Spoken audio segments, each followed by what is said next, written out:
ওয়াল্লাযী কদ্দারা ফাহাদা। আল্লাহু আকবার। আল্লাহ রাব্বুল আলামিন এই আয়াতে কারিমায় আমার আল্লাহ বলেন, তিনি ওই সত্তা যিনি নির্ধারণ করেছেন তাকদীর। যিনি নির্ধারণ করেছেন কি? তাকদীর নির্ধারণ করেছেন যিনি। ফাহাদা, এরপরে আবার পথ প্রদর্শন করিয়েছেন তিনি। জোরে কোন সুবহানাল্লাহ। ও আমার হাবিব, আপনি তাসবিহ পড়েন আপনার প্রভুর, মহান প্রভুর নামে, যিনি সৃষ্টি করেছেন সুঠামো করে। জোরে কন্যা সুবহানাল্লাহ। এবং যিনি তাকদীর নির্ধারণ করেছেন, এরপরে আবার পথ প্রদর্শন করেছেন। চিল্লায় কন্যা সুবহানাল্লাহ।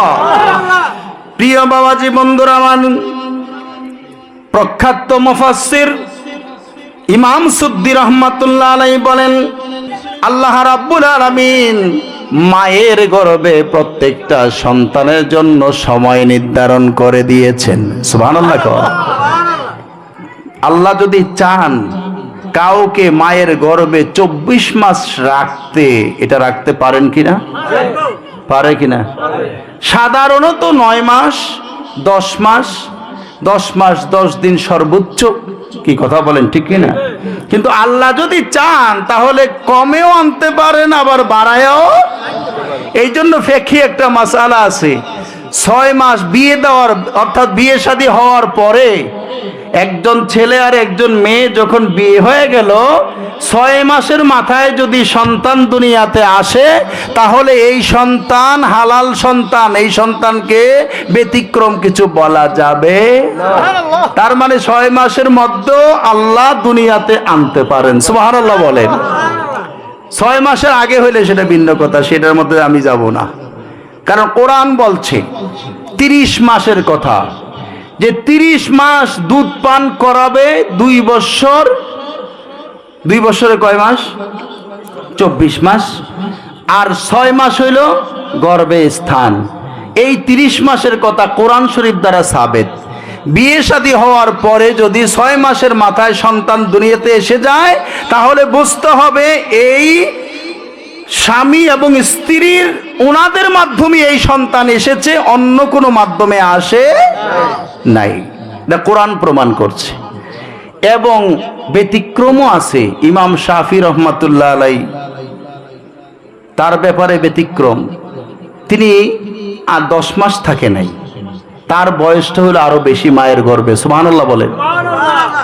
ইমাম শাফি রহমাতুল্লাহ আলাইহি 10 মাসের বেশি রয়েছেন মায়ের গর্ভে।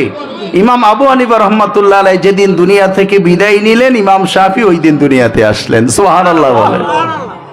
তো এই এখানে ইমাম সুদ্দী রহমাতুল্লাহ আলাইহি তিনি বলেছেন, অর্থাৎ জানিনটা, ভ্রূণ স্বামী স্ত্রীর নির্জনে মিলনের ফলে আল্লাহ তাআলা স্ত্রীর রেহেমে যে একটা ভ্রূণ তৈরি করে দেন, এই ভ্রূণটার মুদ্দত হলো 9 মাস, বেশিও হতে পারে কমও হতে পারে, তবে 10 মাস 10 দিনের উপরে সাধারণত নয়।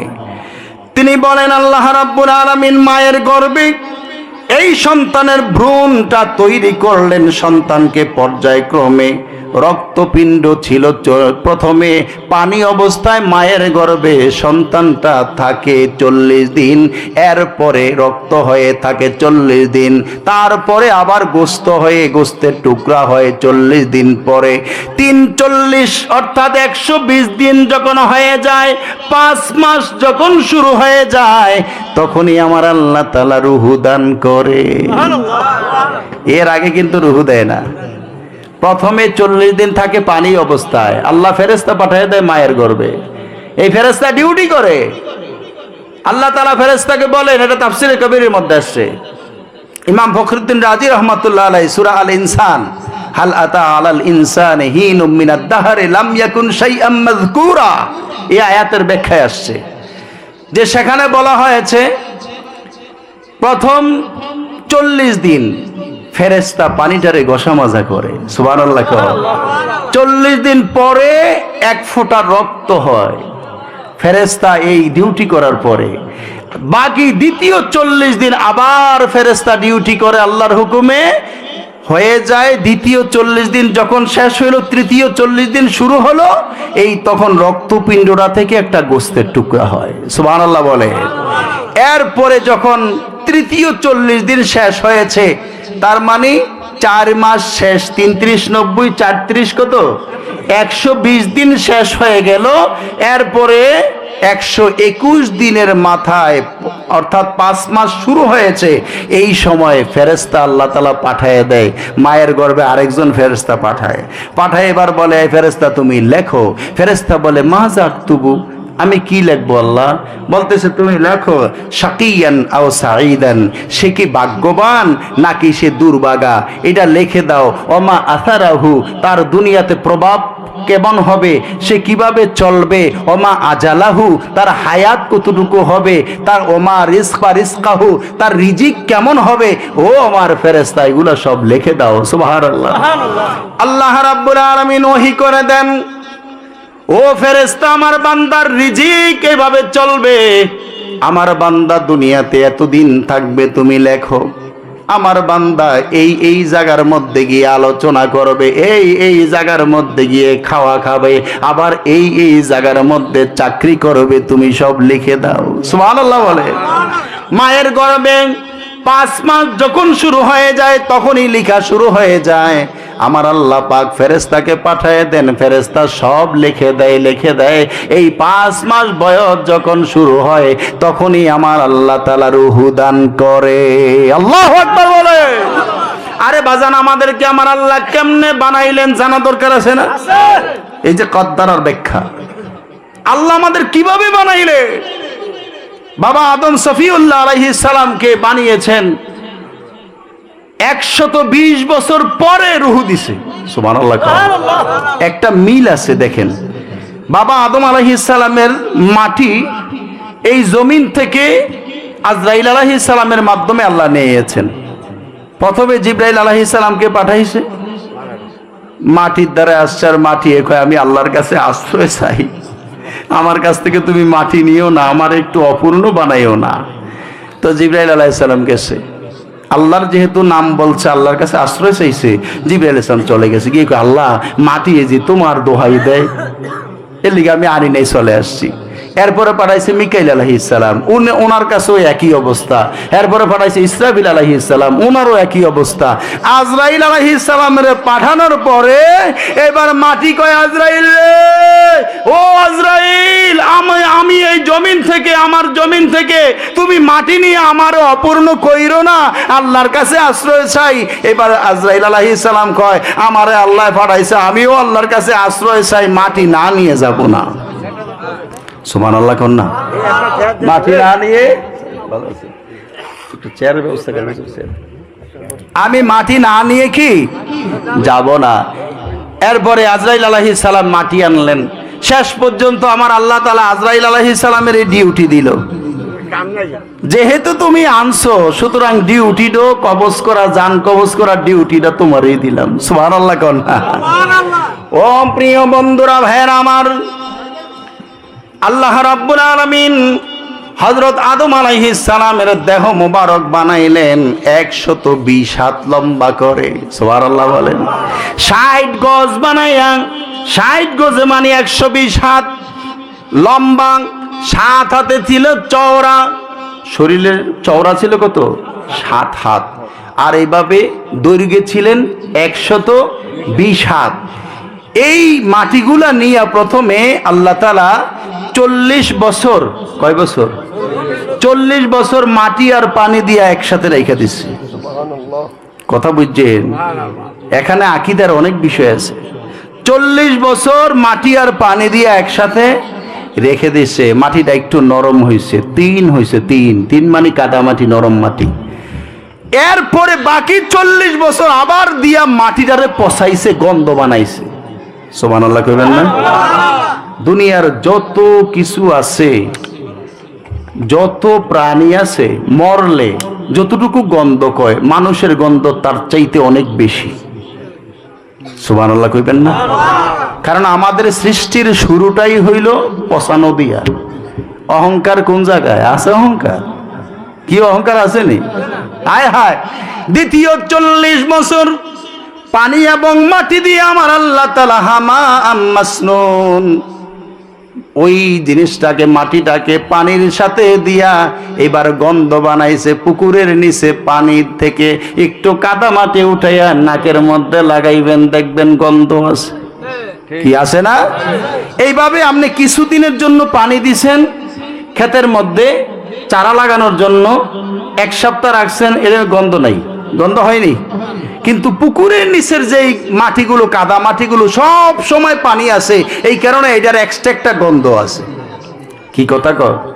দ্বিতীয় 40-এ যখন এভাবে ভিজিয়ে রাখলেন, মাটিটা একটা পচা হয়ে গেল, গন্ধ হয়ে গেল।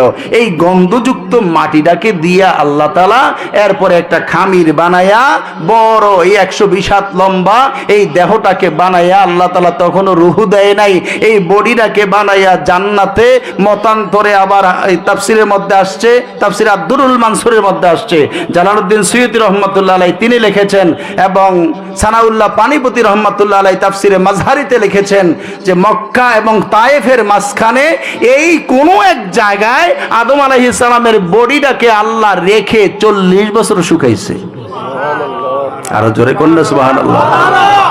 40টা বছর শুকানোর পরে প্রথম 40 বছর গেল সাধারণভাবে মাটি ও পানি, দ্বিতীয় 40 বছর দিয়া এবার মাটিটাকে গন্ধ বানাইছে বসাইয়া, তৃতীয় 40-এর মধ্যে আমার আল্লাহ তাআলা বডিটাকে বানাইয়া তৃতীয় 40 বছর শুকাইছে। জান্নাতে শুকাইছে সেই বর্ণনাও আছে, আবার মক্কা ও তায়েফের মাঝখানে রেখে শুকাইছে এই বর্ণনাও আছে। যখন রে বাজান এই 3 40 120 বছর যখন শেষ হয়ে গেল, এরপরে আমার আল্লাহ আদম আলাইহিস সালামের বডি ভিতরে রূহ দান করেছে। যেহেতু বাবা আদম সফিউল্লাহকে 120 বছর পরে আমার আল্লাহ রূহ দিয়েছেন, এই জন্য আদম সন্তানদেরকে বছর দেয় নাই, কারণ মায়েদের কষ্ট হবে। এত বছর একজন মা যদি একটা সন্তান জন্ম দেয়, বাজান রে, এটা বড় মুসিবত। এই জন্য আল্লাহ সংখ্যা ঠিক রাখছে, কিন্তু দিনে পরিণত করে দিয়েছে। আদম আলাইহিস সালামের ব্যাপারে হলো বছর, আর আল্লাহ তাআলা আমাদেরকে 120 দিন শেষ হয়ে যাওয়ার 21 দিনের মাথায় মায়ের গর্ভে রূহ দিয়েছেন। ওই যে বাবা আদম সফিউল্লাহরে দিছে 120 বছর পরে, এই জন্য আমাদের রূহ দেওয়া হয় 120 দিন পরে। সুবহানাল্লাহ বলেন না? মানব তত্ত্ব আল্লাহ কিভাবে আমাদেরকে বানাইলেন, কত চমৎকার করে বানাইছে। ও বন্ধুরে, সুতরাং এই তাকদীর আমার আল্লাহ তাআলা নির্ধারণ করে দিয়েছেন। ইমাম সুদ্দি বলেন, মায়ের গর্ভে রেহেমের মধ্যে 9 মাস অথবা তার কমও বেশি থাকে। এইটা হলো তাকদীর কাদ্দারা, যে আল্লাহ বলেছেন সুম্মা হাদাহু লিল খুরুজ মিনার রেহেমে। এরপরে আল্লাহ তাআলা পথ দেখায় দিয়েছেন মায়ের গর্ভ থেকে কিভাবে সন্তান দুনিয়াতে আসবে। ও বাজান, আমরা তো এখন আল্লাহর উপরে ভরসা কম করি, হাসপাতালের টার্গেট করি। কিও ঠিক নেই মাগো, ও মা, যারা মায়েরা আছেন, এই দোফল্লার মায়েরা, আমি এই জায়গায় অনেক কয়েক বছরই আলোচনা করছি।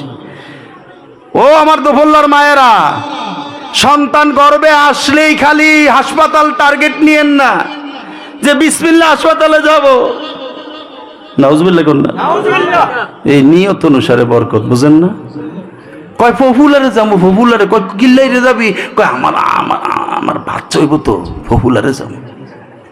কই যাইব? এতে নিয়ত হলো পপুলারে যাইব। এই মিয়া মাগো, ও বোনেরা, পপুলারে নিয়ত করেন কেন? আল্লাহ তো বলে দিয়েছেন গর্ভে রাখার পরে এই গর্ভের বাচ্চাটাকে আল্লাহ বের করার রাস্তা করে দিয়েছেন। আল্লাহু আকবার। তাহলে আপনি কেন পপুলারের চিন্তা করেন?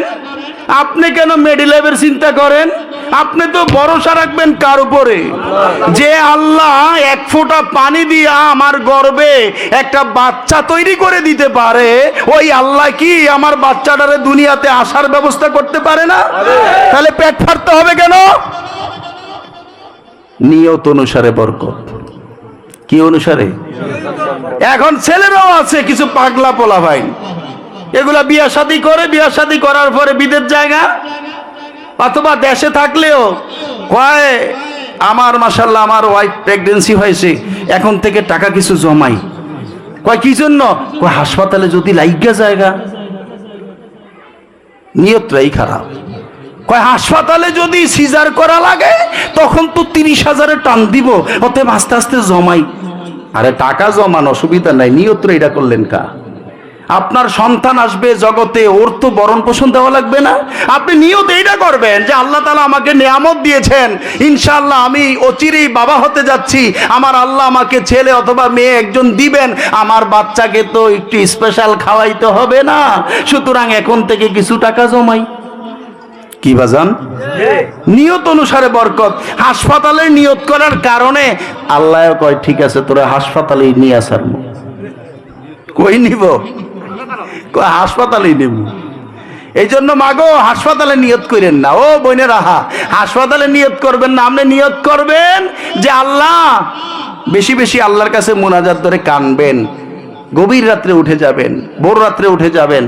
যে মায়েরা গর্ভধারিণী যে মায়েরা আছেন, বা যখনই আল্লাহ তাআলা পেটে বাচ্চা দেন, ওই মায়েরা যদি আল্লাহর কাছে বেশি কাঁদে, আল্লাহর কাছে জীবনে গুনাহগুলো মাপ চায় যে আল্লাহ তুমি আমার বিপদ থেকে উদ্ধার কইরো, তুমি তো আমাকে আমার সন্তান দিয়েছো, আমার কলিজার মানিক তুমি দিয়েছো, কলিজার ধন, আল্লাহ আমার সন্তানের তুমি হায়াত দারাজ করিও, ওগো আল্লাহ আমার সন্তানটা যেমন সুস্থভাবে দুনিয়াতে আসে। এইভাবে যখন মায়েরা আল্লাহর কাছে কাঁদবে, আমার মার এই গর্ভে যেই সন্তান থাকবে আমার আল্লাহ নেককার সন্তান বানায় দিবে। আর এখন দেখি সিজে হাসপাতালে তো না আই কয় টুন টুন টুন টুন, খালি কার্টুন দেখে, কার্টুন, ভাতও খায় না কার্টুন ছাড়া। হ্যাঁ, হাসপাতালে যে এই যে আল্লাহ তারা যেভাবে দুনিয়াতে আসলো সিজার কইরা, আজান কেউ দিছে, আজান দেয় না লোক আছে, যদিও বা কিছু সচেতন মানুষ সেটা করায়, নিজেরা থাইকা এটা করায়, কিন্তু অধিকাংশ মানুষ হাসপাতালে সন্তান হলে সন্তানটা আজানও হয় না। তে আজান তো প্রথমেই ভুল হয়ে গেল, ভুল হওয়ার কারণে এই সন্তান দেখা যায় ইসলামের বিরুদ্ধে কথা কয়। কি কথা কন, ঠিক কি না? অথচ যদি বাড়িতে এভাবে দাইমার মাধ্যমে যদি ওই জগৎটা দেখতো, দাদাই গিয়া তাড়াতাড়ি আজান দিত, আমার বাইয়ে দুনিয়াতে আইছে, অথবা আমার বইনে দুনিয়াতে আইছে, অজু কর তাড়াতাড়ি, নিজে না পারলেও আরেকজনের রেডি করতো, অজু করে তাড়াতাড়ি আমার ভাইয়ের কানে আজান দে। কি বাজান, কথা কন, ঠিক কি না? সুতরাং আমাদের নিয়ত চেঞ্জ করা দরকার। আল্লাহর উপরে আমাদের ভরসা কমে গেছে, আল্লাহর উপরে পরিপূর্ণভাবে আমরা যেন ভরসা রাখতে পারি। আল্লাহ কবুল করুন, বলেন আমিন। তাকদীরের ব্যাপারে আরো বলা হয়েছে, আন আব্দুল্লাহ ইবনে আমর রাদিয়াল্লাহু তাআলা আনহু আন্না রাসূলুল্লাহ সাল্লাল্লাহু আলাইহি ওয়াসাল্লাম قال, হযরত আব্দুল্লাহ ইবনে আমর রাদিয়াল্লাহু তাআলা আনহু তিনি বলেন, আল্লাহর হাবিবে পাক সাল্লাল্লাহু আলাইহি ওয়াসাল্লাম বলেছেন, ইন্নাল্লাহা কাদ্দারা মাকাদিরাল খালায়েক, নিশ্চয় আল্লাহ রাব্বুল আলামিন সমস্ত সৃষ্টির তাকদীর নির্ধারণ করেছেন, কাবলা আইয়াখলুকাস সামাওয়াতি ওয়াল আরদা, কয় আসমান জমিন বানানোর আগে আমার আল্লাহ তাকদীর নির্ধারণ করেছেন।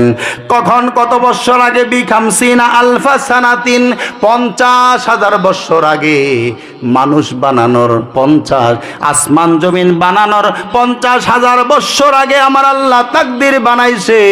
কিন্তু আলমে রুহুতে আল্লাহ সবার রুহু একসাথে বানাইছে। আমরা পর্যায়ক্রমে আস্তে আস্তে জগতে আসতেছি, তার মানে বোঝা গেল কোটি কোটি কোটি বছর আগে আমার আল্লাহ তাআলা আমাদের তাকদীর নির্ধারণ করে রেখে দিয়েছে। এই জন্য তাকদীরের উপর ভয় করবেন না, রিজিকের উপর ভয় করবেন না। যে সুদ না খাইলে বল মাছটা কেমনে খাই? কি বাজান, রাগ করতেছেন? হ্যাঁ, দুপলার মানুষ আমি জানি হক পছন্দ করে, কি ঠিক না? আপনারা হক পছন্দ করেন না? তাই আমি কিন্তু আবার যেখানে যাই হক কথা কই, আমি আবার ওই যে গোজামিল দিতে জানি না। গোজামিল বলে গোলালু, গোলালু মানে সব তরকারিতে চলে। হ্যাঁ, আছে না? এই গোলালু দিয়া সব ধরনের মাছের আইটেম খাওয়া যায়, বাজি আইটেম খাওয়া যায়, কত রকমের, আবার পেঁয়াজু টিয়াজুও বানানো যায় না? তার মানে গোলালু সব জায়গায় চলে। তার মানে যেই দেশের যেই বাও পাতলা মরু দিয়ে নৌকা বাও, আমি আবার ওইটা পারি না। আমি যেটা হক সেটাই বলে যাই। আমার কোন বাজানে পছন্দ করলো আর কে পছন্দ করলো না এটা দেখার আমার টাইম নাই। কথা বলেন ঠিক কিনা? সুতরাং বাজান, আল্লাহ তাআলা, আল্লাহর হাবিব সাল্লাল্লাহু আলাইহি ওয়াসাল্লাম বলেছেন তাকদীরটা নির্ধারণ হয়ে গেছে, এটা আল্লাহ নির্ধারণ করে ফেলেছেন। তুমি সুদ খাইলে ভালো চলতে পারবা এমনটা নয়। হয়তো কেউ মনে করবে আমার 10 লক্ষ টাকা আছে, ব্যাংকে রেখে দিয়েছি, মাসে 20,000 টাকা আসে, লাখে 2,000, কি ও লাখে কত? 2,000। সুতরাং একটু ভালোভাবে চলতে পারতেছি। হ্যাঁ, ছেলে দেয় 5,000, আমি ইনকাম করি 10,000, 15,000, আর ব্যাংকের থেকে আইয়ে 20,000, কত হয়েছে? 35,000। 35,000 টাকা দিয়ে মোটামুটি চলছে, এবং ইলিশ মাছও মাঝে মধ্যে খাওয়া যায়। কি কথা কোন ঠিক না? মাসে 2-1 বার গরুর গোস্ত, 2-1 বার ইলিশ মাছ, আর বাকিগুলো দিয়ে চলতেছে, মোটামুটি ভালোই আছি। 20,000 টাকা আইতেছে বিদায় একটু ভালো আছি রে। তো 20,000 যে আইছে এটা কি বাজান? এটা কি হালাল না হারাম? কি কথা কর না, হালাল না হারাম? হারাম বাজান। হারামটা যে খাইলেন আপনি, খাওয়ার কারণে কি হয়েছে জানেন? আমি কাউকে কটাক্ষ করি না, আমি বুঝানোর চেষ্টা করি। এই হারাম দিয়ে এই যে 20,000 টাকা আপনার হারাম, আর 15,000 টাকা কি হালাল, মিক্স হয়ে যাওয়ার কারণে পুরাটাই হারাম। নাউজুবিল্লাহ কইতেন না? পুরাটা কি হারাম হয়ে গেছে। নবীজি বলেছেন মানিশ তারা সাওবান বি আশারাতি দারাহিমা ওয়া ফিহি দিরহামু হারামিন লাম ইয়াকবালুল্লাহু লাহু সালাতান মা দামা আলাইহি। আল্লাহর হাবিব বলেন উদাহরণ দিয়া, ও আমার উম্মতেরা শোনো রে, সাহাবীরা শোনো, কেউ যদি 10টা দিরহাম দিয়া একটা জামা কিনলো, 9টা দিরহাম হলো তার হালাল, আর 1টা টাকা হলো তার হারাম। আমার নবীজি বলেন এই জামা গায়ে দিয়ে যতদিন নামাজ পড়বে তার নামাজ কবুল হবে। তাহলে লাভ হইল কি? আপনি কষ্ট কইরা 9 টাকা হালাল, 1 টাকার জন্য আপনার সব শেষ হয়ে গেল।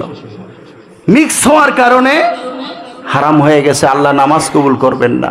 অতএব সুদের ব্যাপারটা তো আরো বেশি কঠিন। শুধু কেবল সুদের কথা বলছি না, অর্থাৎ হারাম ভাবে যত ইনকাম, হারাম ভাবে যত ইনকাম আছে, এই ইনকাম না হলে আপনি চলতে পারবেন না এমনটা নয়। আপনি উঠে যান না রাতে, কি ও হুজুরের বেতন হলো 6,000 টাকা, কয় হাজার? এই হুজুরে কি চলে না? কি আপনারা রাগ করছে? আপনাকে হুজুরের বেতন কত দেন আমি জানি না, তবে এখন 8,000, 10,000, 12,000 এর উপরে সাধারণত গ্রাম এলাকায় হুজুরেরা পায় না। কি কথা কোন ঠিক না? আমরা হুজুরে করে এমন জায়গায় নিয়ে পৌঁছেছি একেবারে, মানে হুজুরের নিচে আর বাংলাদেশে কোনো বেতন নাই। সবচেয়ে নিচের বেতন কি? ইমাম সাহেবের বেতন।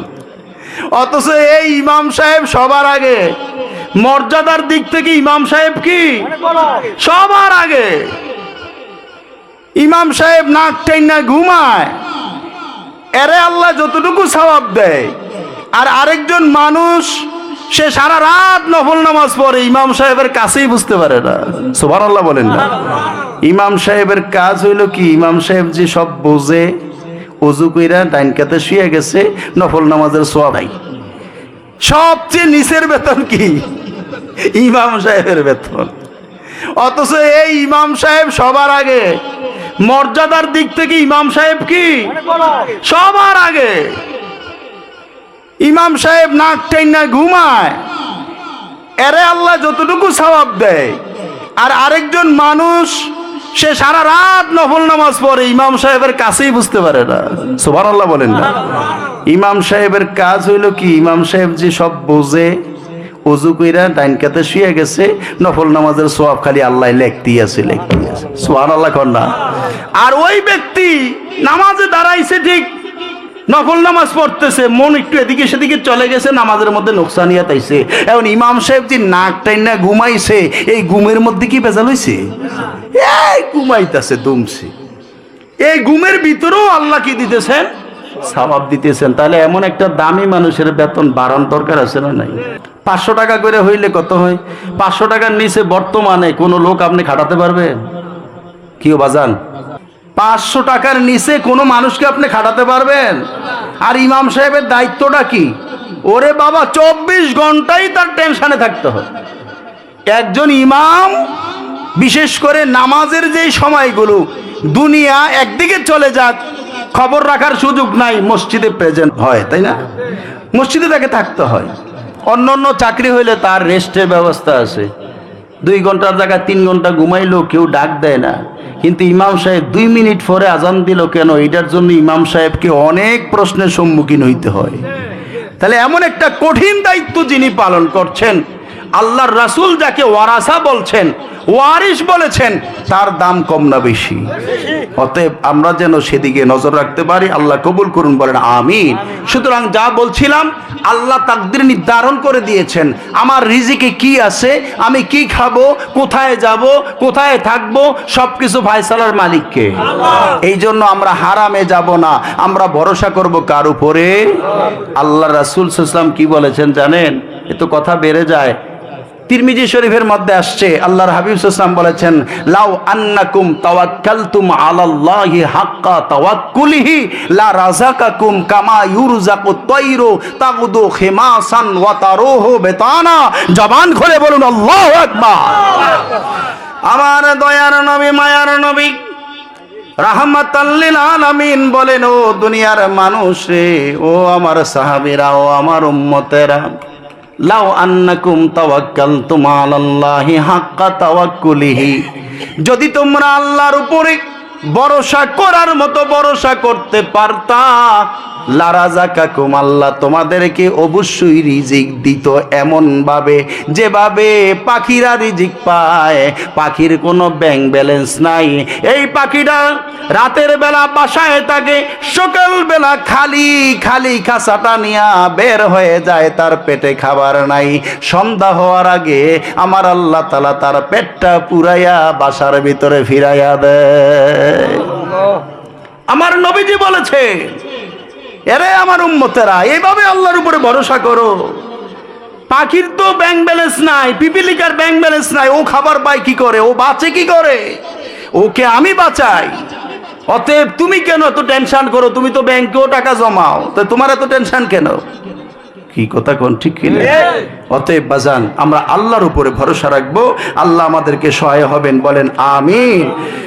এরপরের আয়াতে আমার আল্লাহ পাক বলেন, ওয়াল্লাযী আখরাজাল মারআ, আমার আল্লাহ পাক বলেন, ওয়াল্লাযী, তিনি ওই সত্তা, আখরাজাল মারআ, যিনি তৃণলতা গাছপালা এগুলো সব কিছু মাটির নিচ থেকে অঙ্কুরিত করে। আমরা হয়তো গাছের বীজটা লাগিয়ে দেই মাটির নিচে, মাটি থেকে চারা গজানোর মতো আমাদের কোনো ক্ষমতা আছে নাকি? খালি ধান এভাবে ছিটিয়ে দিয়ে এলাম, কয়দিন পরে দেখি মাটির নিচ থেকে সুন্দর করে একটা চারা গজাইছে। এটা গজাই দিছে কে? জোরে বলেন না কে? আল্লাহ গজিয়ে দিয়েছেন। এই জন্য বলেন, আল্লাহ পাক বলেন, আল্লাযী, তিনি ওই সত্তা, যিনি আখরাজাল মারআ, যিনি তৃণ লতা পাতা এগুলো সব তিনি অঙ্কুরিত করে দেন। জোরে কোন সুবহানাল্লাহ। এই সব কিছু যিনি করে দেন, তিনি হলেন কে? আমার আল্লাহ পাক। অর্থাৎ তাফসীর ইবনে কাসিরের মধ্যে আসছে, আই আল নাবাতাত ওয়াল কালাউল আখদার, অর্থাৎ যত ধরনের উদ্ভিদ আছে এগুলো সব আল্লাহ মাটির নিচ থেকে অঙ্কুরিত করেন। ওয়াল কালাউল আখদার, এবং সবুজ ধরনের, সবুজ রঙের যত ধরনের লতা পাতা গাছপালা যা আছে সবকিছু উঠিয়ে দেন কে? জোরে বলুন কে? আল্লাহর ক্ষমতা আছে না নাই? সুতরাং বাজান, এরপরে আল্লাহ তাআলা বলেন, ফাজালাহু গুসাআন আহওয়া, এরপরে আমার আল্লাহ বলেন, এই গাছটা যখন মাটির নিচ থেকে চারাটা হলো, আস্তে আস্তে বড় হলো, বড় হওয়ার পরে একটা সময় আসে যখন আমি এই গাছটাকে আবার শুকাইয়া দেই। সুবহানাল্লাহ। অনেক গাছ দেখেন না, বয়স হয়ে গেছে, নিজে নিজে মারা যায়। শুকায় যায় না? বেশি শুকাইলে আবার কালো হয়ে যায়। আল্লাহ দোনোটা কথা বলেছেন। ফাজআলাহু, আল্লাহ বলেন যে তিনি করে দিয়েছেন গোসাআন, এটাকে শুষ্ক করে দিয়েছেন। আহওয়া, এরপরে আবার কালো বানিয়ে দিয়েছেন, দুর্বল বানিয়ে দিয়েছেন। এই গাছটা যখন মাটির নিচ থেকে ওঠে নরম, একে নর্মাল ভাবে ওঠে, এরপরে আস্তে আস্তে এটা পুষ্ট হয়, এটার যৌবনত্ব দেখা যায়। যখন এটার বয়স শেষ দিকে চলে যায়, গাছটা দুর্বল হয়ে যায় এবং সর্বশেষ কালো হয়ে যায়। জোরে কোন সুবহানাল্লাহ। সুতরাং বাবারাং, আল্লাহ রাব্বুল আলামিন এই জায়গার মধ্যে একটা পরিপক্ষের কথা বলেছেন। কি?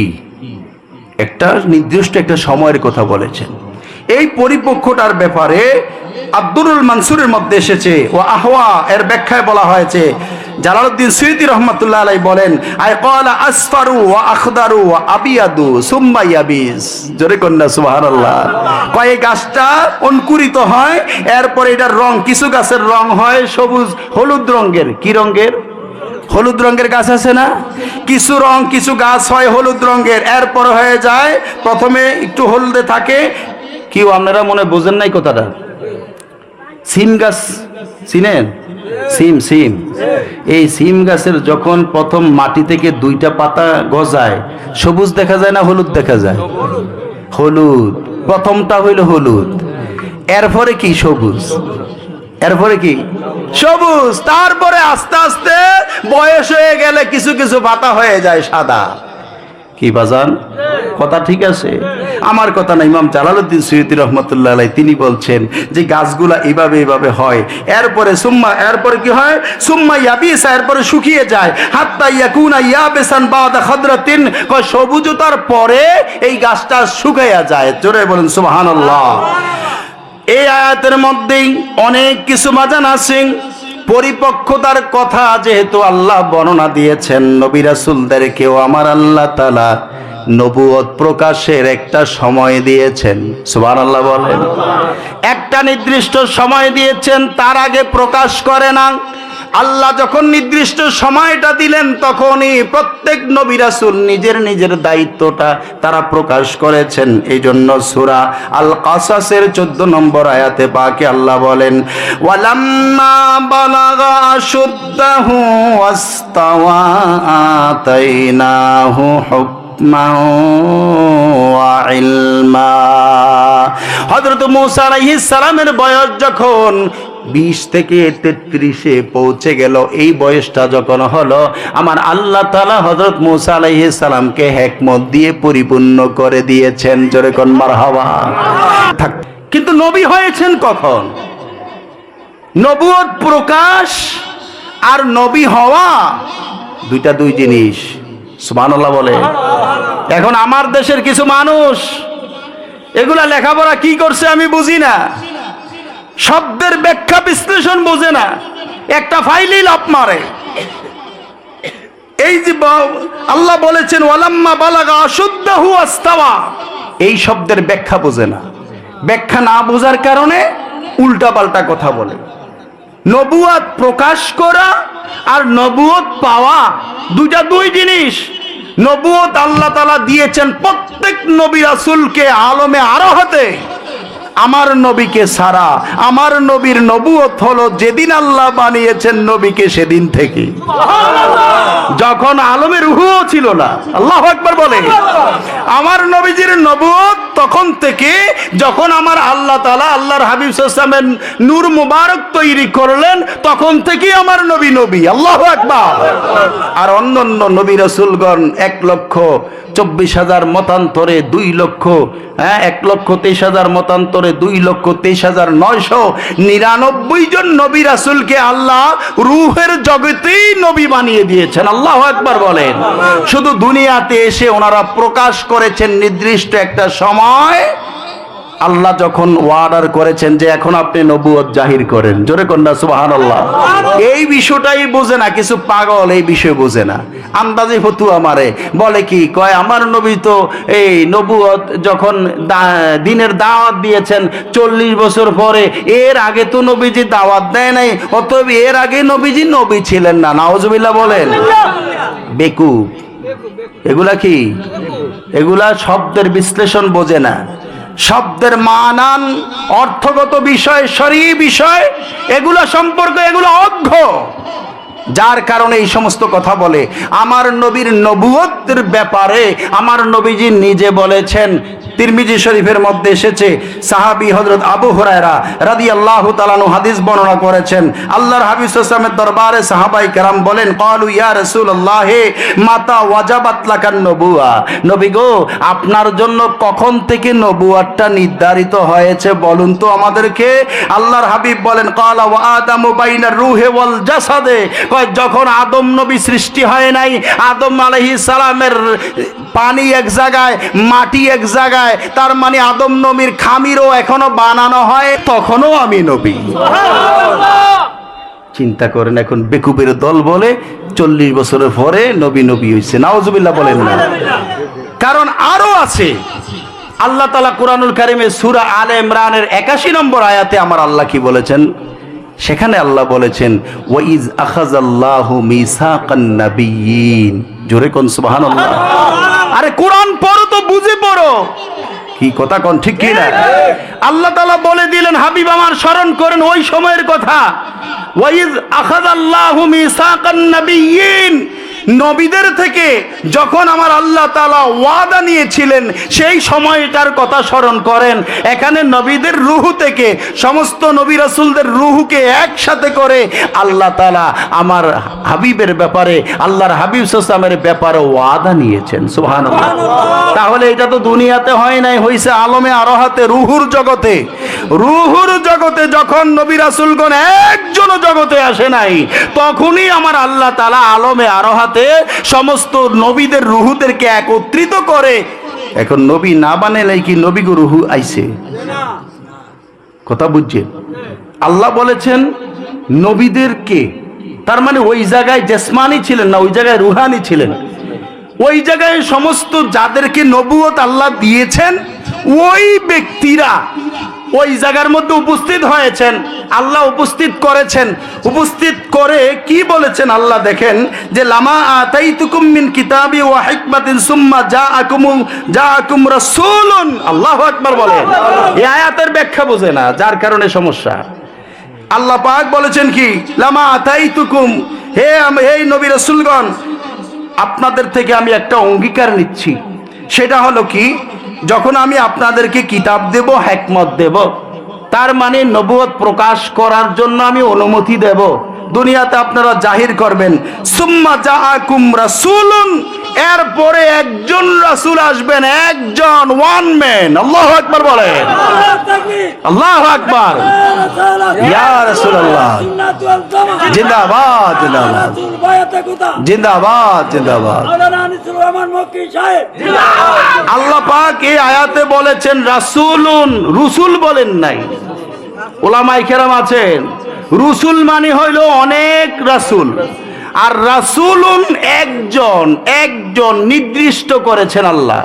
আল্লাহ বলেছেন তোমাদেরকে পাঠানোর পরে নবুয়তের জাহির করার আমি যখন পারমিশন দেব, তোমাদের হিকমত দেব, কিতাব দেব, এরপরে যখন আমার হাবিব তোমাদের কাছে আসবেন, একজনই রসুল যিনি আসবেন, আসলে যিনি তোমাদের কিতাবগুলোকে সত্যায়ন করবেন, তোমরা তোমাদের নবুয়তি ছেড়ে দিয়ে আমার হাবিবের উপর ঈমান আনবা। নাই, যখন আমার রাসূল আসবেন তার মানে হলো এই রাসূল যখন আসছেন তখন থেকেই দুনিয়াতে তোমরা তাকে সাধারণ মানুষ মনে করবা না, তোমাদের নিকটে তিনি মায়ের গর্ভ থেকে রাসূল হয়ে এসেছে। আল্লাহ রাসূল নিজেই বলেছেন, আমাদের কিছু করার আছে? আল্লাহ তো বলে দিলেন যে যিনি আসবেন তোমাদের হয়তো আমি সময় দিচ্ছি 40 বছর বা নির্দিষ্ট একটা সময়ের পরে, ও নবী রাসূলের রুহুরা, আপনাদেরকে আমি কিতাব দেব, হিকমত দেব, দুনিয়াতে আপনারা নবুয়ত জাহির করবেন। কিন্তু এই অবস্থায় একজন আসবেন, আমার রাসূল আপনাদের নিকটে আসবেন। তাহলে আল্লাহ নিজে বললেন কি, রাসূল আসবে। সুবহানাল্লাহ বলেন। বলছেনই যে আব্দুল্লাহর বেটা মুহাম্মদ আসবে, নাউজুবিল্লাহ বলেন। আল্লাহর হাবিব সাল্লাল্লাহু আলাইহি ওয়াসাল্লামের নাম মোবারক পর্যন্ত ওরা ভালো করে নেয় না। খালি এভাবে বলে কেন? আপনি বলতে পারেন না যদি এভাবে কুরাইশদের কথা, কাফেরদের কথা যদি বলতেই হয়, আপনি বলেন আব্দুল্লাহ রাদিয়াল্লাহু তাআলা আনহুর ছেলে মুহাম্মাদুর রাসূলুল্লাহ সাল্লাল্লাহু আলাইহি ওয়াসাল্লাম। আর কাফের বেঈমানেরা যা বলছে আপনিও কি সেভাবে কথা বলবেন? ওদের ভাষা কি আমি ব্যবহার করব? আমি তো আমার নবীর নবী মানি। অতএব আমার নবীর একটা শান আছে, কথা বলেন ঠিক কিনা? বিভিন্ন কনফারেন্সে দেখা যায় বড় বড় নেতাজিরা হয় মোহাম্মদ মোহাম্মদ মোহাম্মদ মোহাম্মদ, নাউজুবিল্লাহ বলেন। আরে মুহাম্মাদুর রাসূলুল্লাহ বলেন, মুহাম্মদ সাল্লাল্লাহু আলাইহি ওয়াসাল্লাম বলেন। আপনার সমস্যা কোথায়? আদবের সাথে নবীজির নাম মোবারক নেন, আপনি এইভাবে কেন কথা বলেন? কি কথা বলেন ঠিক কি? আল্লাহ নিজেই বলেছেন রাসূল আসবে, সুতরাং 40 বছর বয়সে তিনি নবী, এই কথা বললে ঈমান থাকবে? আল্লাহ নিজে বলেছেন যিনি আসবেন জগতে আগমন করবেনই রসুল হয়ে। আল্লাহু আকবার। তার মানে রসুল তো আমি ওনাকে আগেই বানিয়েছি, যখন কুল কায়নাত কিছুই ছিল না, আসমান ছিল না, জমিন ছিল না, লৌহ ছিল না, কলম ছিল না, আরশ ছিল না, কিছুই ছিল না, তখনও আমার নবী আমার কাছে নবী। আল্লাহু আকবার। সুতরাং সেই নবীকে আমি রসুল করে দুনিয়াতে পাঠাবো। পাঠানোর সাথে সাথে তোমরা যখন নবুয়তি নিয়ে থাকবা জগতে, সাথে সাথে নবুয়তি নিজের ক্যান্সেল করে আমার রসুলের উপরে ঈমান আনবা। তা আল্লাহ বললেন মায়ের গর্ভ থেকে যিনি আসতেছেন তিনি রাসূল। এই জায়গাতেই সমস্যা, বুঝে না এই আয়াতের ব্যাখ্যাই বোঝে না।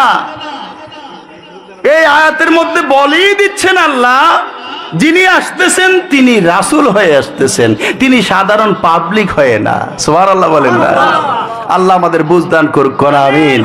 আল্লাহ তাআলা অপর আয়াতে বলেছেন লাকাদ কানা লাকুম ফি রাসূলিল্লাহি উসওয়াতুন হাসানা। ওই জায়গার মধ্যেও তো আল্লাহ বলে নাই যে 40 বছরের পরে ওনার কথাগুলো মানবা, এর আগেরগুলো মানবা না। আল্লাহ তো বলে নাই। আল্লাহ বলেছেন আমার হাবিবের গোটা জিন্দেগি। সুবহানাল্লাহ বলেন। লাকাদ কানা লাকুম ফি রাসূলিল্লাহি, অবশ্যই তোমাদের জন্য রয়েছে আল্লাহর রাসূলের জীবনে উসওয়াতুন হাসানা, উত্তম আদর্শ। তাহলে নবীজির জীবন কি প্রথম থেকে 40 বছরের এটা জীবন ছিল না? কথা বুঝেন না আপনারা? জীবন ছিল তো প্রথম থেকে 40 বছর যদি না যাইতো তাহলে 41-এ পুচ্ছেন কিভাবে?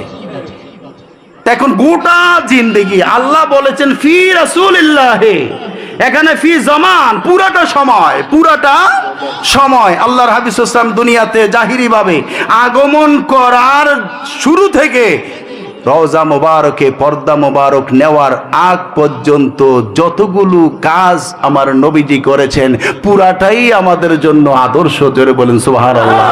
সুতরাং আল্লাহ তাআলা এই সঠিক বিষয়গুলো আমাদেরকে বুঝার তৌফিক দান করুন, বলেন আমিন। এরপরে আয়াতে আল্লাহ পাক বলেন সানুকরিউকা ফালা তানসা ইল্লা মা শা আল্লাহ। আল্লাহ রাব্বুল আলামিন বলেন হাবিব আমার এখন থেকে আমি আপনাকে পড়াবো, ফালা তানসা, সুতরাং আপনি ভুলবেন না। তাহলে আল্লাহর হাবিবের শিক্ষক কে? এই আয়াতে কি কয়? আল্লাহ নিজে বলেন যা এখন আমি আপনাকে পড়াবো। এখানে এই সা যদিও মুজারের মধ্যে খুব কাছাকাছি অর্থ দেয়, এখানে এই অর্থ করা যাবে না।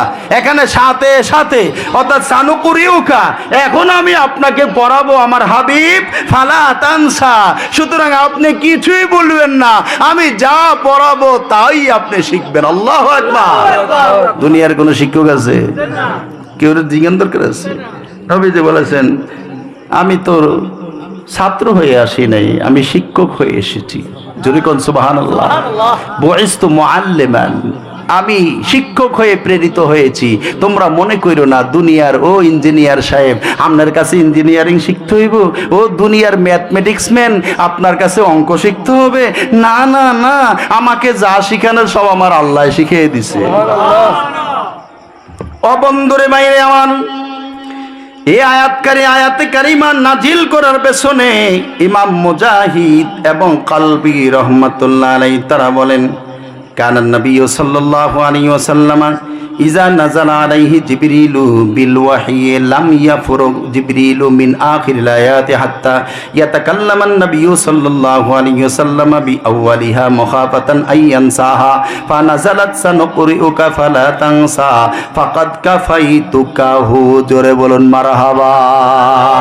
ও বন্ধু মাইনে আমার, ইমাম মুজাহিদ এবং কালবি বলেন আল্লাহর হাবিব সাল্লাল্লাহু আলাইহি সাল্লামের দরবারে নববীতে যখন জিবরাইল আলাইহিস সালাম ওহী নিয়ে আসতেন, আসার পর জিবরাইল আলাইহিস সালাম যখন আয়াতগুলো তেলাওয়াত করতেন, আমার দয়ার নবী মায়ার নবী সাথে সাথে এগুলো মুখস্থ করে ফেলার চেষ্টা করতেন, মুখস্থ করে ফেলতেন।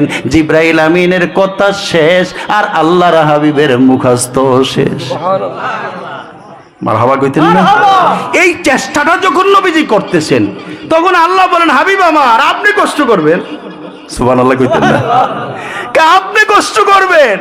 জিবরাইল পড়লে আপনি তাড়াহুড়া করতেছেন এটা তাড়াতাড়ি আয়ত্ত করার জন্য। আমি আল্লাহর কালাম, না আপনার কষ্ট করতে হবে না, এখন আমি আপনাকে পড়াচ্ছি, এখন আর আপনি ভুলবেন না। আল্লাহ বলেন ফালা তানসা, হাবিব আমার আপনি বলবেন না ইল্লা মাশা আল্লাহ, তবে আল্লাহ যা বুলিয়ে দিবেন। সুবহানাল্লাহ। আল্লাহ যা বুলিয়ে দিবেন তা আপনি ভুলবেন, আপনার নিজের ইচ্ছায় আপনি কিছু ভুলবেন না। সুবহানাল্লাহ বলেন না? আল্লাহ এটাই বলেছেন ইল্লা মাশা আল্লাহ, আল্লাহ যা চান। আল্লাহ যদি আপনাকে কোনো কিছু স্মরণ থেকে ডিলিট করে দেন, এটা সরাসরি আল্লাহ করবেন। কে করবেন? এটা আল্লাহ তাআলা করবেন। এই কথাটাই এখানে বলা হয়েছে। পরের আয়াতে আমার আল্লাহ পাক বলেন ইন্নাহু ইয়ালামুল জাহরা ওয়া মা ইয়াখফা, তিনি ওই আল্লাহ যিনি জানেন প্রকাশ্য এবং অপ্রকাশ্য বিষয়। প্রকাশ করো যা এটাও আমার আল্লাহ জানে, অপ্রকাশ্য রাখে যা সেটাও আমার আল্লাহ জানে কি জানে না? আল্লাহ জানে না সব কিছু। বাদ আছে? বাদ নাই। দেখেন তাফসীরুল কুরআন বিল কুরআন সূরা আল কাহাফের 49 নম্বর আয়াতে আল্লাহ পাক বলেন যে তোমাদের যে আল্লাহ যে আয়াতে বললেন নিশ্চয়ই আল্লাহ জানেন প্রকাশ্য এবং অপ্রকাশ্য, এগুলো সব আল্লাহ জানে। এটা কিভাবে বান্দা পাবে? বান্দা হাসরের ময়দানে পাবে। আল্লাহ এই কথাটা বলেছেন ওয়াউদিয়াল কিতাবু ফাতারাল মুজরিমিনা মুশফিকিনা মিম্মা ফিহি ওয়া ইয়াকুলুনা ইয়া ওয়াইলাতানা মা লিহাদাল কিতাবি লা ইউগাদিরু সাগীরাতাও ওয়ালা কাবীরাতান ইল্লা আহসাহা ওয়া ওয়াজাদু মা আমিলু হাদিরাও ওয়ালা ইয়াযলিমু রাব্বুকা আহাদা। একটু আওয়াজ করে বলুন ইয়া রাসূলুল্লাহ, আরো মায়ার সুরে বলুন ইয়া নবী আল্লাহ, আরো আদর করে বলুন ইয়া নূর আল্লাহ। আমার আল্লাহ পাক সূরা কাহফের 49 নম্বর আয়াতে আমার আল্লাহ বলে দিলেন ওয়াউদিয়াল কিতাব, কিতাবকে উপস্থিত করানো হবে। ফাতারাল মুজরিমিন, তখন সব পাপীরা তারা দেখবে মুশফিকিন, তারা ভয়ে শঙ্কিত হয়ে যাবে। মিম্মা ফিহি, ওই কিতাবের ভিতরে যা লেখা আছে এগুলা দেখে হাসরের ময়দানে পাপীরা সবাই ভয়ে শঙ্কিত হয়ে যাবে। ওয়া ইয়াকুলুন, এবং তারা বলবে ইয়া ওয়াইলাতানা, হায় হায় আমাদের জন্য আফসোস, মালি হাদাল কিতাব, এটা কেমন কিতাব রে, লা ইউগাদিরু সাগীরাতাও ওয়ালা কাবীরাতান ইল্লা আহসাহা। আমার আল্লাহ বলেন ওই দিন পাপীরা বলবে এটা কেমন কিতাব, কেমন কিতাব যার মধ্যে ছোট আছে বড় আছে, ছোট নেকামল আছে বড় নেকামল আছে, ছোট গুনাহ আছে বড় গুনাহ আছে, কোনোটা বাদ দেওয়া হয় নাই। পাপীরা তখন শঙ্কিত হয়ে যাবে, কিরে রাতের আধারে ফেফে চুরি করে খাইছি, এটা কেমনে আইলো? কিও এটা ছোট্ট একটা গুনাহ, চাচারে কইছি চাচা দেয় নাই। এই জন্য আমিও একটু বইলে যাই, ফল ফলাদি দিলে সবারে দিয়া খাইয়েন, একে একে সব মাইরেন না। কিছু আছে না মানুষ কাঁঠাল ধরছে মাশাআল্লাহ, আল্লাহ দিছে 20টা কাঁঠাল ধরছে, এতে মাশাআল্লাহ একা একাই মারতেছে। আশেপাশে যে দুই একজন আছে কাঁঠাল গাছ নাই, আপনি চাইবেন না কোথেকে একটু কি চাওয়া দরকার আছে না? আরে যার প্রতিবেশীর একটা হক আছে না? আল্লাহর হাবিব সাল্লাল্লাহু আলাইহি ওয়াসাল্লাম বলছেন, ও আয়েশা, যখন তুমি গোশ পাকাইবা তখন জোল একটু বাড়াই দিও। সুবহানাল্লাহ। কেন কয় গোস্ত যখন পাকাইবা আয়েশা, এটার সেন্ট, এটার গ্রান পার্শ্ববর্তী লোকের মাঝে গিয়ে নাকে লাগবে। অতএব আমার ঘরে গোস্ত দিয়ে আমি নবী রাহমাতুল লিল আলামিন খাবো, আর আমার প্রতিবেশীরা গোস্তের গ্রান পাইলো অথচ গোস্তের স্বাদ পাইলো না, আয়েশা রে এটা হতে পারে না। অতএব জোল বাড়াই দিবা, জোল বাড়াই দিবা, একটু পরিমাণে তরকারি একটু বাড়াইবা। পাশের যারা আছে, যাদের নাকের মধ্যে গোস্তের গ্রানটা গেছে, তাদের ঘরে একটু একটু পৌঁছাইয়া দিবা। সুবহানাল্লাহ বলে। আল্লাহর হাবিব সাল্লাল্লাহু আলাইহি ওয়াসাল্লাম বলেছেন, ও আয়েশা গো, তুমি যখন গোস্ত পাকাইবা একটু জোল বাড়াইয়া দিবা, যেমন পাশের লোকদেরকে কি দেওয়া যায়। তো এই হাদিসই তো প্রমাণ করে আমি কাঁঠাল খাবো, আমার পাশের মানুষ খাবে না, তা তো হতে পারে না। কি কথা কর? এরপরে পেঁপে গাছে আলহামদুলিল্লাহ আমার 10টা পেঁপে গাছ আছে, আল্লাহ পেঁপেও দিছে, কমপক্ষে 5 মণ হইব। কমপক্ষে কয় মণ? আল্লাহ দিছে আলহামদুলিল্লাহ। এখন পাশে আশেপাশে যারা আছে এদের গড় করারই জায়গা নাই, পেঁপে গাছ লাগাইবে কোথায়? জায়গা কম। আপনি 2-1 দিন তারে 2-1টা পেঁপে দেন না, দেখবেন যে মনটা খুশি হইব। খুশি হইব না? খুশি হইব না? শুধু খালি পেঁপের কথাই বলছি না, অন্য অন্য যত ফল ফলাদি আছে, আপনার আম গাছ আছে, আপনি মাশাআল্লাহ আম খাইতেছেন, একেবারে 2 মাস যাবত লম্বা টাইম আপনি আম ফরে আর খান, ফরে আর খান। ওই লোকটা যে দেখে টাস করে পড়ছে, আওয়াজটা পাইছে, ওর কি একটু মনে চায় না? কেউ মন চায় না? তো রাত্রে তো ভাষাভাষী ঘর, আম তো ভরছে, এই গরুলায়ও শব্দ পাইছে, এই গরুলায়ও শব্দ পাইছে। তা আপনি যেহেতু মালিক, আপনার উড়ানের সামনে ও যাবে না। যাবে না কেন? আবার ঝগড়া টগড়া হইতে পারে, আবার কি না কি কয়, এই ভয়ে যাবে না।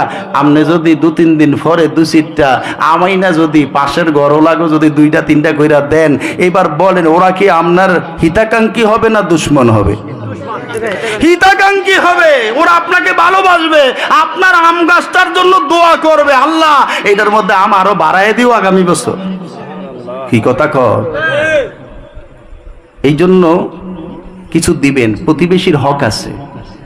আপনার ঘরে সবসময় পোলাও চলবে, আর পাশের ঘরওয়ালা সে পান্তা ভাত খাবে। হয়তো ওর রিজিকে পান্তা ভাত আছে, ঠিক আছে, কিন্তু পোলাও কুরমা আপনি যে 10 দিন খান, একদিন হইল কিছু পোলাও ওর ঘরে পাঠিয়ে দিয়ে, তাহলে নবীজির সুন্নত আদায় হবে। কি বাজান, কথা কোন ঠিক কিনা? আমরা তো নবীজির সুন্নত নিজের জীবনে বাস্তবায়ন করা চাই। খালি এভাবে সুন্নি সুন্নি দাবি করলে তো হয় না, সুন্নিয়ত প্রতিষ্ঠা করতে হয়। আল্লাহর হাবিব সাল্লাল্লাহু আলাইহি ওয়াসাল্লাম যা ভালোবেসেছেন, যা করেছেন, এগুলো আমাদের জীবনে বাস্তবায়ন করার নামই হলো আল্লাহর হাবিবের আশিক। কথা বলেন ঠিক কিনা? আল্লাহ যেন আমাদের মানার তৌফিক দান করেন, বলেন আমিন। তো বলতেছিলাম, আল্লাহ রাব্বুল আলামিন যখন সমস্ত আমলগুলো এই দেখায় দিবেন, পাপীরা সেদিন বলবে, শঙ্কিত হয়ে বলবে, আমাদের জন্য আফসোস, এমন একটা গুনাহও নাই, ছোট গুনাহ যেটা এখানে লেখা হয় নাই, এবং বড় গুনাহ যা বাদ পড়েছে এমন না। ছোট গুনাহ সব আছে, বড় গুনাহ সব আছে, ছোট নেক সব আছে, বড় নেক সব আছে। তখন তারা আফসোস করে বলবে এই কথা। আল্লাহ রাব্বুল আলামিন এরপরে বলেন, ইল্লা সাহা ওয়া ওয়াজাদু মা আমিলু, তারা পাবে যা তারা আমল করেছে বিগত দিনে, অর্থাৎ দুনিয়াতে যে আমল করেছে এই আমলগুলো সব তারা হাশরের ময়দানে পেয়ে যাবে। আল্লাহ উপস্থিত করে দিবেন, ওয়ালা ইয়াযলিমু রাব্বুকা আহাদা। আল্লাহ বলেন, হাবিব আমার, আপনার প্রভু কারোর উপরে জুলুম করবেন না। তুমি পাপ করছো, আজকে পাপের সাজা। তুমি নেকামল করছো, আজকে তোমাকে আমি আল্লাহ পুরস্কৃত করব। গুনাহ করছো, তিরস্কারের পাত্র হইবা।